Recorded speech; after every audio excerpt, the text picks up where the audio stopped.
జ్యోతి రాసిన ఒక వార్త భలే అంటే సరదాగా ఉంటాయన్నమాట ఇది. కాకపోతే కామెడీ న్యూస్గా మార్చడంలో వీళ్ళకి మించిన వాళ్ళు లేరు. వైసీపీ హయాంలో యూనిట్ విద్యుత్తుని ₹5 ₹12 కొనేందుకు ఒప్పందం చేసుకున్నారు. దీన్ని చంద్రబాబు ప్రభుత్వం ₹4.60 తగ్గించి కొనుగోలుకు సిద్ధమైంది. ఇది లాభమా నష్టమా అంటే చిన్నపాటి అక్షర జ్ఞానం ఉన్న వ్యక్తి కూడా లాభమేనంటే హక్కుని చెప్తాడు. కానీ జగన్ రోత పత్రిక మాత్రం నిజాలుగా అనిపించడం లేదు. యాక్సిస్ ఒప్పందంపై రోత రాతలతో యాగి చేస్తూ ప్రజలను మభ్యపెట్టాలని ప్రయత్నిస్తోంది. నిజాలు తెలిసిన వారు నవ్విపోయినా సిగ్గు లేదన్నట్టుగా రెచ్చిపోతుంది.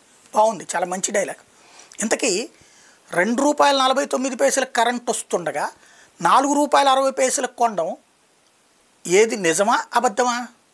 ₹2.49 అదాని వాళ్ళకి సంబంధించిన దాని నుంచి సెక్కికి వెళ్ళి సెక్కి నుంచి రాష్ట్ర ప్రభుత్వానికి కరెంట్ వస్తుంటే దాన్ని బూతుగా చూపించినటువంటి తెలుగుదేశం కావచ్చు, జ్యోతి కావచ్చు, ఈనాడు కావచ్చు, ₹4.60 తెలుగుదేశం ప్రభుత్వం కొంటంటే తప్పేం లేదు. అదేమంటే ₹5.12 కొనేందుకు ఒప్పందం చేసుకుంది జగన్ ప్రభుత్వం. జగన్ ప్రభుత్వం ఆ యాక్సెస్ని క్యాన్సిల్ చేస్తే యాక్సెస్ కోర్టుకు వెళ్ళి మరీ తెచ్చుకోవాల్సి వచ్చింది. 2017లో యాక్సెస్తో ఒప్పందం చంద్రబాబు ప్రభుత్వం ₹4.60 చేస్తే దాన్ని వద్దని క్యాన్సిల్ చేశాడు జగన్. దాన్ని ఆ తర్వాత వాళ్ళు కోర్టుకు పోయిన తర్వాత వచ్చింది దాన్ని ఈ కావాల్సిన దాన్ని మాత్రమే దాచేసి ఇక్కడే నిన్న సాక్ష్యం రాసింది ₹3.5 రిలయన్స్ వాళ్ళు ఇస్తానంటే కూడా వద్దన్నారు అన్నటువంటి అదంతా దాచేసింది. మాకు కావాల్సింది మాత్రమే రాస్తాం, ఎదురోళ్ళని దొంగలు చేస్తాం, మా దగ్గర దొంగతనాన్ని కవర్ చేస్తాం. ఇదే స్పెషాలిటీ.